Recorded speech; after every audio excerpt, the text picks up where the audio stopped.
একজন পুরুষ যদি পরকিয়া করে তার শাস্তি কি? পুরুষ যদি পরকিয়া করে কিংবা নারী পরকিয়া করে শাস্তি একই।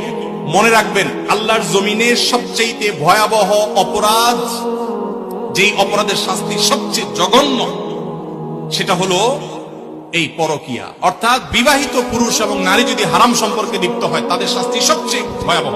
নবী সাল্লাল্লাহু আলাইহি ওয়াসাল্লাম পরকিয়ায় যারা আসক্ত বা অন্যের একজন পুরুষ হয়ে নারীর প্রতি, নারী হয়ে অন্য পুরুষের প্রতি যারা আসক্ত, তাদেরকে বলেছেন তোমার স্বামীর কাছে, তোমার স্ত্রীর কাছে যা আছে অন্য নারী বা অন্য পুরুষের কাছে একই জিনিস আছে, ভিন্ন কিছু নয়।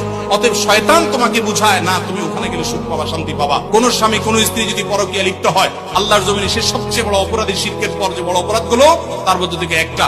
অতএব এখান থেকে বেরিয়ে আসতে হবে আল্লাহর ভয়, এবং তাদেরকে নসিহা করতে হবে।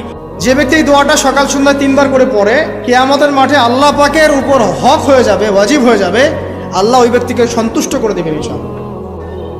রাদিতু বিল্লাহি রাব্বান ওয়া বিল ইসলামি দীনান ওয়া বি মুহাম্মাদিন সাল্লাল্লাহু আলাইহি ওয়াসাল্লাম নবিয়্যা। এর একটা বড় ফজিলত আছে। কি ফজিলত?